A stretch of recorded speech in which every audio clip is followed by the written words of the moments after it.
Greetings, dear ones. I'm Kryon of Magnetic Service.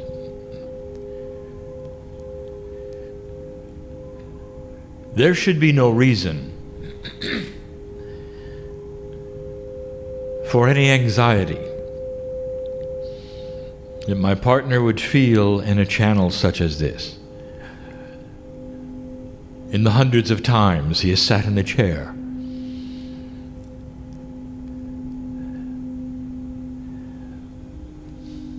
and through the portal, which is his higher self, comes in clean a message from a messenger he is very familiar with. And yet there is anxiety. And there always is when he is in the shadow of the mountain of Lemuria.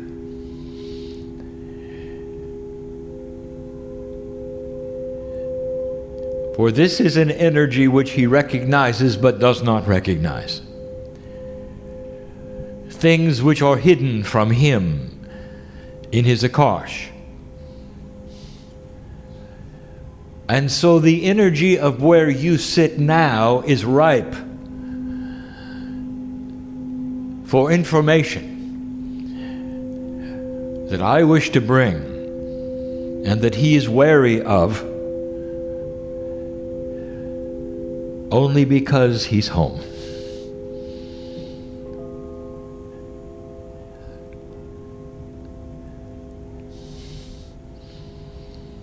For the listener, we tell where we are sitting, so that the listener will understand and know who is not here in your time frame. First of all, you were upon the water. But in this particular situation, you're not moving. In the past, channels have been given, which were easier for my partner because you were moving. That is to say, there was no grounding element at all. But there is, here and now, for although you are floating, and although you are anchored, it is a dichotomy, you might say. Are you grounded or are you not grounded?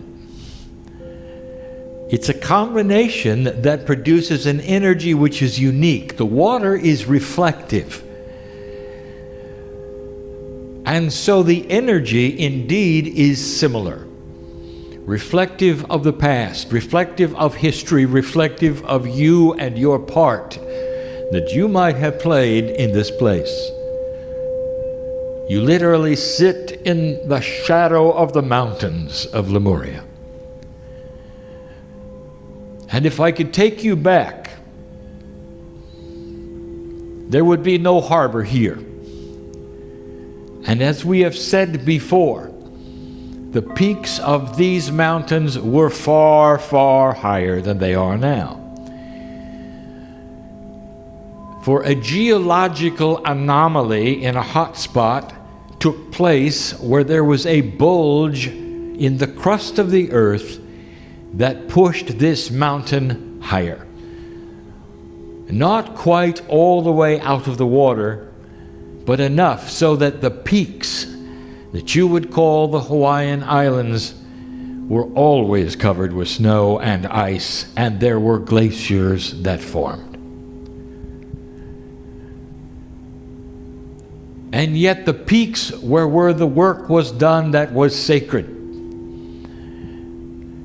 And it gives an entire different feeling to the paradise of the tropics that you experience now because it was cold. And now my partner gets information about himself that he does not know. Perhaps that is why he is apprehensive. My partner does not like the cold to this day. He has selected those areas of his life, literally for hundreds of lifetimes, that would never again put him in a situation where he had frozen winters. And he knows the lifetimes that have been showed by the readers of where he's been and what he has done. Even to the next lifetime of where he's going, and none of them have winters because of what happened here. For my partner, the one who sits in the chair, the human being, who is the Lemurian who you are looking at and knows he is, was a messenger. And the job of the messenger in Lemuria was to run up and down these hills, from those areas which were not cold to the areas which were, carrying the messages of those who needed to communicate, for there was no other way. And so he was constantly cold. There are places that he has not visited on this island for that very reason. And he will not trod for that very reason. The pathways bring up too much of a memory for him of being uncomfortable. And it carries through his Akash from the time he was Lemurian to this day. Now that explains some things to him personally, not to you. These are the times in this energy which I wish to reveal things about the earth, about Lemuria, about how things transpired. And each year that goes by seems to clear the communication, allowing for something to be given that is more succinct for you, so you will have a better understanding of the plan that took place on this planet and when it occurred. A plan that actually then graduated and started something in this very place that was different from any other place on the planet. The plan may have been planetary wide, but here it was sequestered and grew at a rate and created a civilization, literally, that could not occur any other place because of the sequestering of this mountain. The humans here couldn't get off it. And so literally thousands of years occurred when this particular mountain was pushed up out of the water and a civilization lived upon it that helped create what we will call the soul seeds of the cave of creation. There are a lot of Lemurians awakening as old souls on this planet who had a turn taken on this mountain. And the ones that sit in the chairs today are among them, all.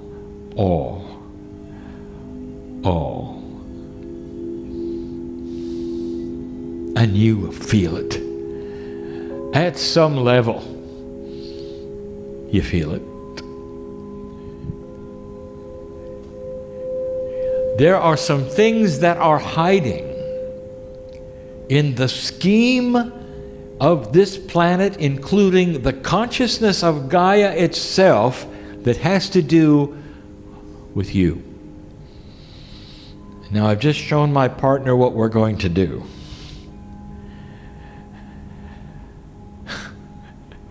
And now he's even more anxious. But when we get into the history and the dates and the concepts that he has not seen before, he gets nervous. He wants it to be correct, accurate, true.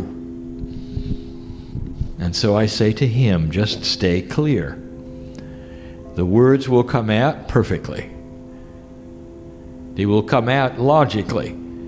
For this is the promise, and always has been, that the synthesis of a multidimensional being called Kryon will meld in a confluence of energy that creates a three-dimensional structured conversation. And that is his gift. And so I wish to again give you the time frame of the seeding of this planet of those that you would call the Pleiadians. It has been confusing in the past, but not only do I give you the time frame that is unscrambling a puzzle from previous channels, I'm going to give you a fact that we have never spoken of, that starts to explain something on the planet, a question that never was asked. It's one of my specialties, bringing up things no one thought of.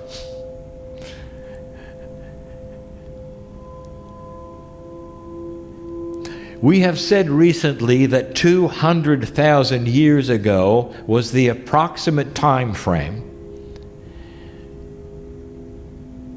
of the seeding of the planet Earth with enlightenment. But a few years ago, we also told you that Lemuria was only 50,000 years old and that the seeds were here.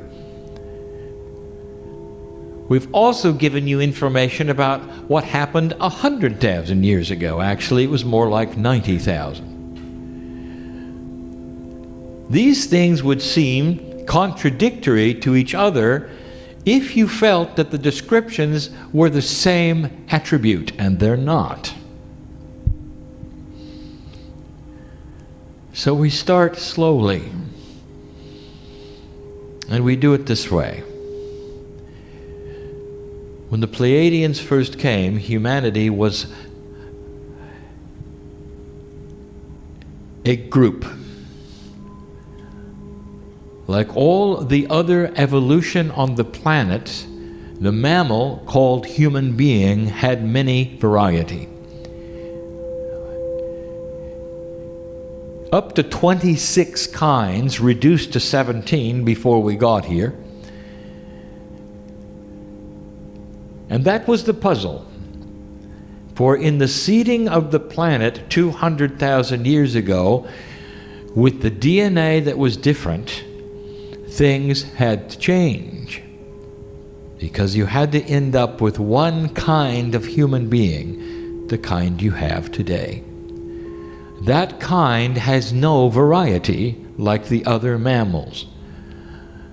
So you are unique in an evolutionary way to everything you see around you. So it was the creation of a 23 chromosomed human. When all around you you see the 24, you have 23. So the fusing of portions of your DNA was the element of the Pleiadian who came in and gave you portions of their DNA.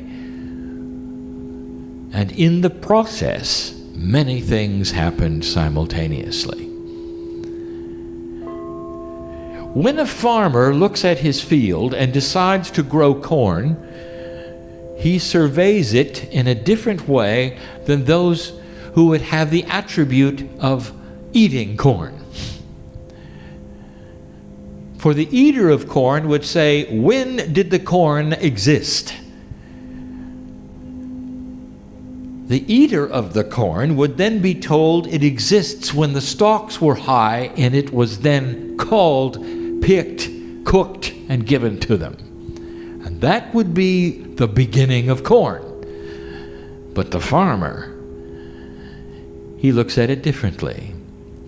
He looks at the raw land that has to then be plowed, energized, fertilized perhaps, turned over a few times, having some seasoned dirt. Perhaps he would plant it, and then he would take the seedlings as they came up and turn them into the ground again. You know the story. So the farmer would have an entirely different idea of when the corn began than the eater. And so there you have two messages, don't you? When did corn begin? One would give you one date, one another. And you would say, well, that doesn't make sense. Which is which? It depends upon who's asking. The consumer of the corn or the grower of the corn? And then there's a third one. What about the conceiver of the corn? I give you this as an example of why the dates are different. So I'm going to give you all of them, and I'm going to tell you what happened, and I'm going to be succinct. And I'm not going to draw it out. 200,000 years ago is when it literally began. The concept of the seeding of planet Earth was given at that point, and the fields, metaphorically, started to be plowed. There was an issue, and we're going to call it the way species work with Gaia. This is something that has happened simultaneously with the grid creation of Gaia. For now we give you something that no one has thought about. When we speak of the grids of the planet, you make an assumption that everything we tell you has always existed on the planet. For the planet being so old, you would say, well, the grids always were there. And I'm here to tell you that only one was always there. And that's the magnetic grid. But it was void. That is to say, it only had that which was created from the core's movement. Today, when we talk about the grids of the planet, we tell you about the consciousness of humanity that is imbued upon the magnetics. We tell you about the crystalline. We tell you about the grid of the Gaia consciousness, which is a consciousness that reacts to human compassion. Now here is the puzzle.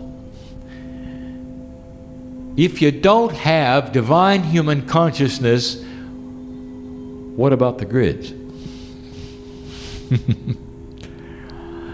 And so what the Pleiadians did was not only to start the seeds of humanity's change into having divine DNA, they brought the conscious grids. They had to.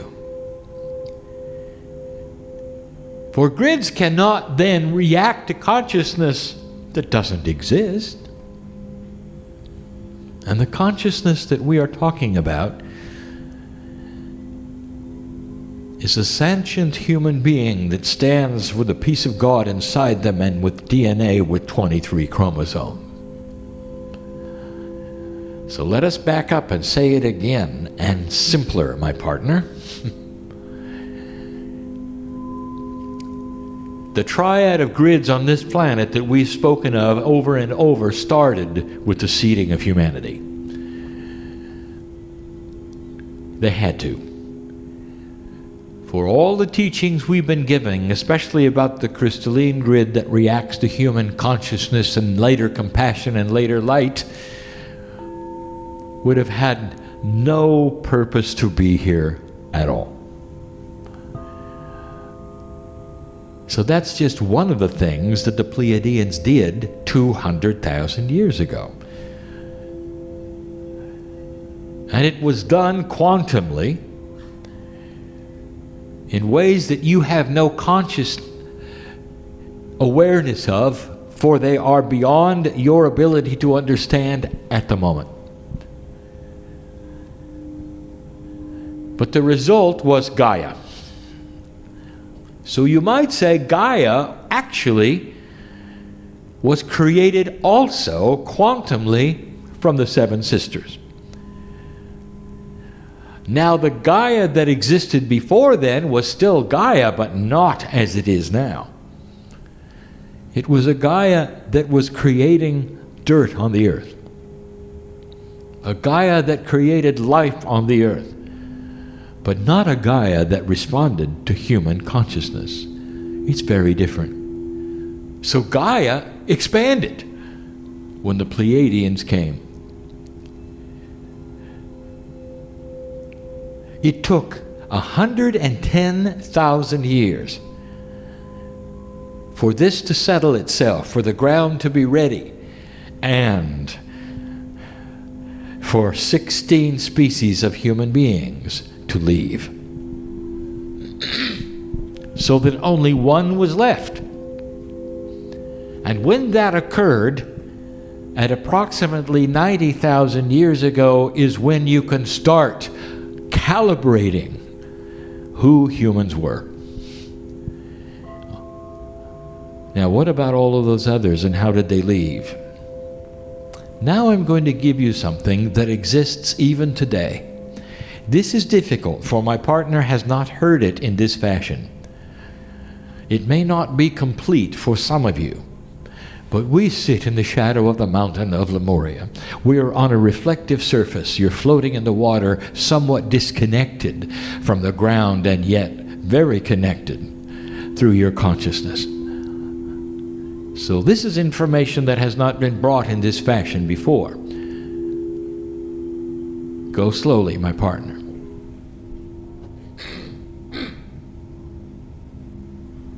The variety of species comes and goes accordingly as they are needed for the energy they create on the planet. And so it is one of the tasks of Gaia to create and eliminate species. When they are no longer needed for the purpose of Gaia, its development in whatever attribute, they cease to exist and they die out. If new life is necessary, if new concepts of life are necessary, Gaia is cooperative and they are created.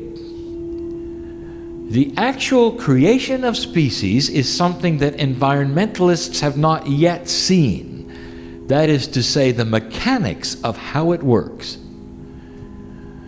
And it will surprise them. But you have already seen the mechanics of some of them that do not exist and die out. Now, human beings, they come along and see this and they want to save them all. For in their linear mind, all of them should remain and exist and have a right to be here. The attribute of Gaia, however, is eliminating them to bring in new ones. I just gave you the mechanics of the reasons species come and go, and the variety of species come and go. And when the Pleiadians started to change the grids of the planet and Gaia saw the attitude of what was to come, the variety of species around this earth that represented many kinds of human beings slowly died out. There was not a war. There were no horrible plagues. There were no volcanoes and tsunamis that consumed them. Over attrition, appropriateness, and 110,000 years, they disappeared. And so approximately 100,000 years ago, there was only one left. And this is science. And everything that you study will bear it out. It also starts the esoteric engine of the pattern of life on the planet, where you can start to measure the soul. The very work you're doing today. Track the history. See what the intuition is of the creator of that system. When were you able to look at it succinctly? Now, how does this tie in to where you're sitting? Now we're at 90,000 years ago, and you're now looking at the beginning of the human being who had the 23 chromosomes. It took 50,000 more years for that to develop into a sentient human being who could put together a civilization, even a city. It takes generations of trial and error. It takes a very long time to cook a meal of quality. Things did not move quickly as they do today. This was the very beginning of trying to figure out how to make things work. But wisdom is this way. And the things that the Pleiadians put in place in a 23 chromosome human being, every single generation got wiser. Until the DNA hit an efficiency point that would allow for what you would see today. Perhaps even a little more. Where the divinity inside a human being was recognized and seen. And that was the beginning of Lemuria. Now we're at 50,000 years. It took another 20 to build the temples of rejuvenation and have the old souls of the kind that you were part of. And now we're at 30,000. And that truly is the time frame of the Lemuria we speak of now. We've told the rest of the story. When the bubble began to go down, that was the lift of the earth's crust, the mountains started to sink. But in the time that we have just discussed, there were thousands of years where this mountain contained a static Lemuria that only grew and old souls went through. Never repeating, never incarnating again, so that you could have the old soul experience. And these were the seeds that literally were planted here that were not planted in other places of the planet. And I want you to say that again, my partner, and I want you to make it better. Because it's an island, and because of those thousands of years that could exist as an island, Lemuria was like a pressure cooker. And it never changed. And that which was learned here was specifically different from the other places of the planet. For humans could go and do whatever they would want, and they could. All they had to do was pick up and leave. And they couldn't do it here. And so this became the place where the Akash of humanity chose to train old souls. And you would come in one time. And then you would go back and wait. And if you incarnated, it would be in another place on the planet. Therefore, there were a lot of souls who would incarnate through 20,000 years in these mountains. That explains why so many Lemurians are on the planet now. There is an awakening going on, dear ones, and the awakening right now on this planet involves your brothers and sisters who spent time running up and down these hills.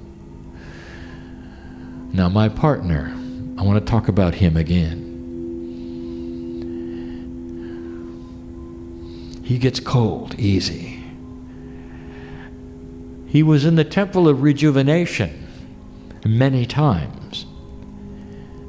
And this is his association with Ya'i, and some of you know who this is. For as a messenger who was one who carried sacred information, he carried the secrets.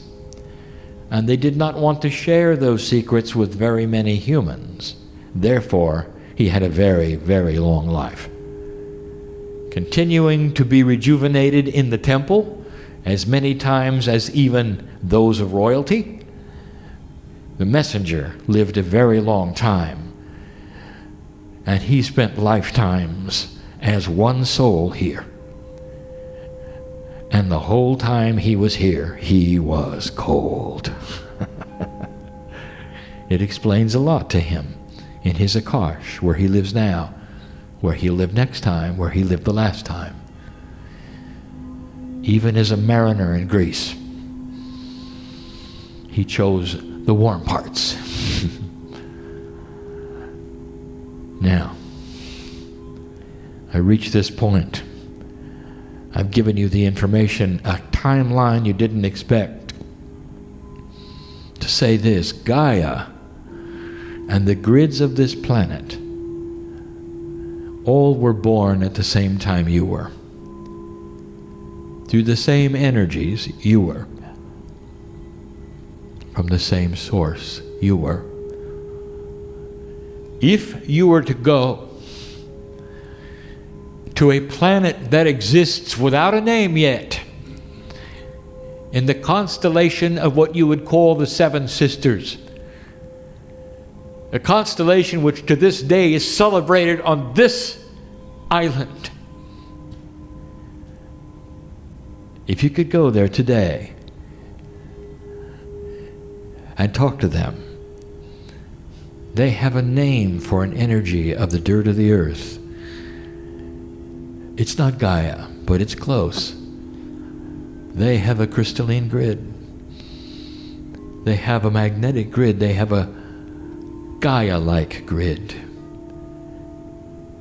All that they had was transported here. The very grids of this planet, the ones that we are calling the conscious grids, are also Pleiadian. And that is news you didn't expect.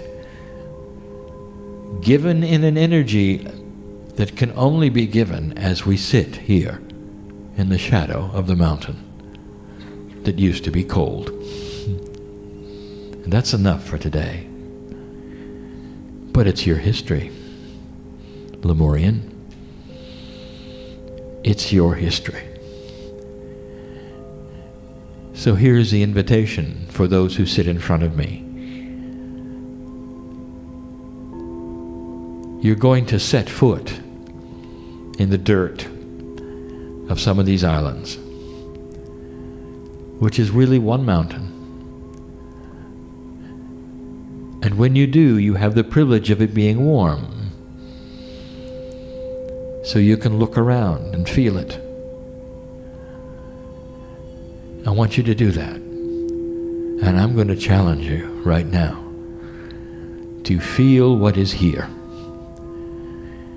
For only one reason, so that you will be rejuvenated and your Akash can remember in the way, the only way it can, and that is emotionally, to validate what you already suspected. You're an old soul, and there's a reason why you're awakening now and on this particular journey. And you need to spend a little time in the dirt, talking to the energies that you used to know so well. And it'll do you good to touch the dirt at home. Oh, there's more. But that's enough for now. That's enough for now. And so it is.